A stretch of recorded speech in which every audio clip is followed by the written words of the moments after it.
Hey guys, what's going on? Coming at you with a Monday night video basically. So I'm going to post this tonight just to go over a recap on what happened today. So basically all stocks rallied pretty hard into the first quarter of 2022. Obviously, as today was the first trading day of Q4. So historically, September is a horrible month. It actually had the worst month in multiple decades as far as percentage lost in September. So not only is it historically a bad month that we just had, but it was like a historical one.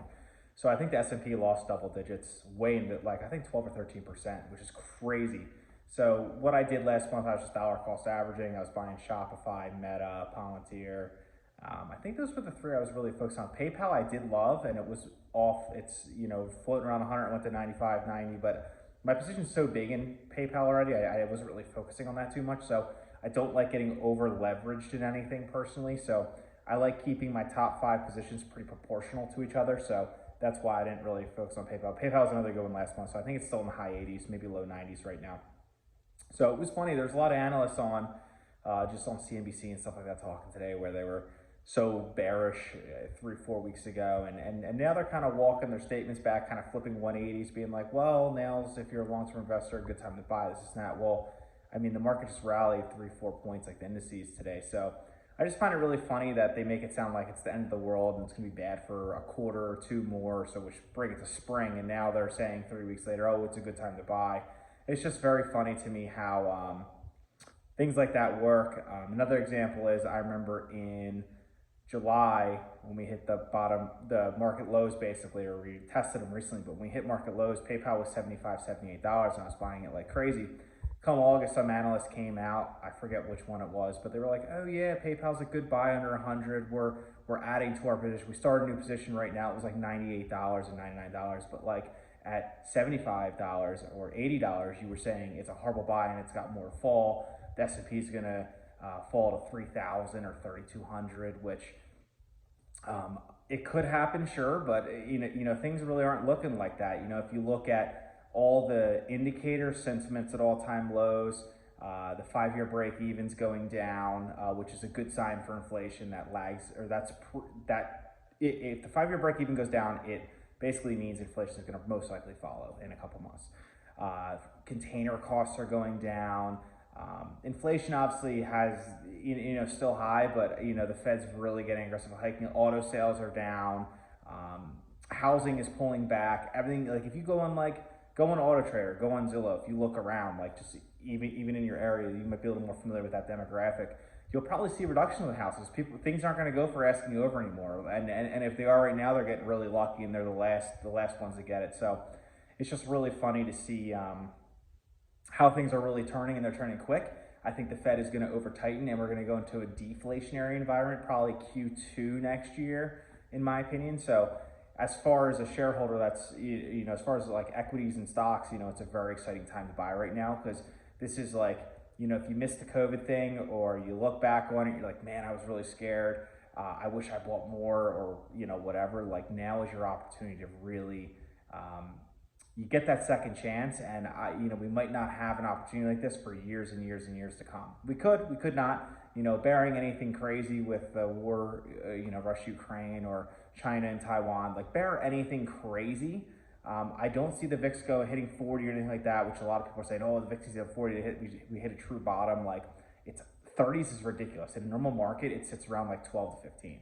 So we're double, almost triple a normal market. So I hate when people say that, or they look for certain things that really, if you look at all the other indicators, it doesn't really make much sense if you're just waiting for something, because it might not happen. Then you're going to miss, yeah, you can't predict the bottom. That's correct. But what you can do is, dollar cost average, just your favorite 5 or 10 companies. And guess what? Instead of waiting, you're not going to miss that 10, 20% return, because when the market flips, it could flip really quick. And then by the time you realize, oh, it's time to buy, you just passed up on 20, 30%, and you just lost, maybe if you're going to get 6% return at bottoms, you just missed half it.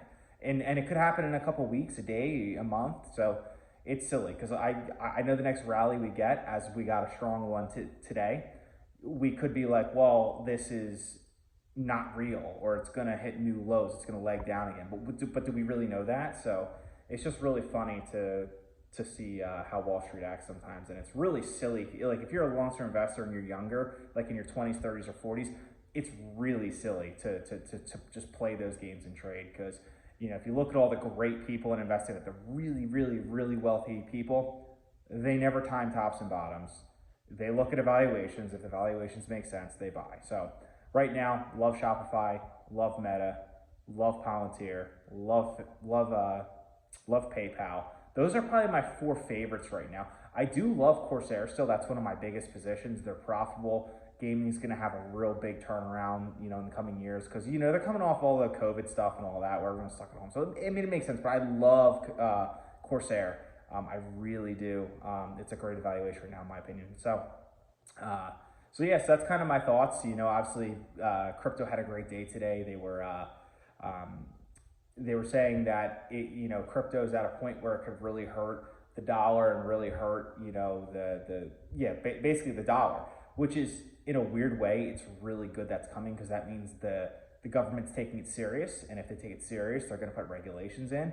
Most people don't want regulations and things, but in certain things, it's actually a good thing because it adds stability, and stability would add more, you know, it's better for anything.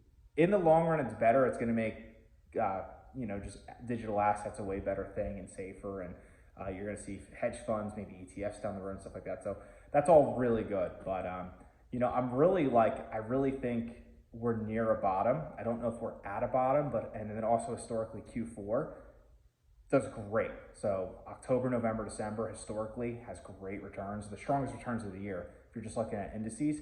And mid-election years, which we have this year, is even a stronger return than normal. So the reason being, in my opinion, is because once they're over, 1, we have certainty.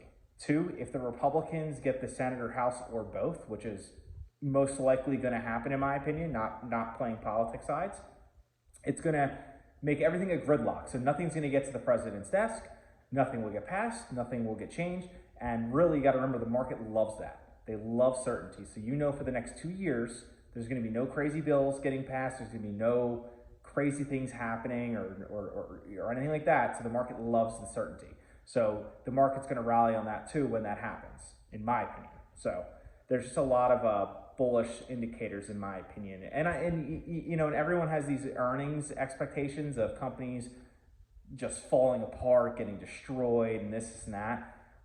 I think they're not going to be great, most companies, but I really don't think they're going to be as bad as people think. Like, I live in the Tri-State area, so like, you know, just going out to like malls or going out to restaurants, I don't see them empty.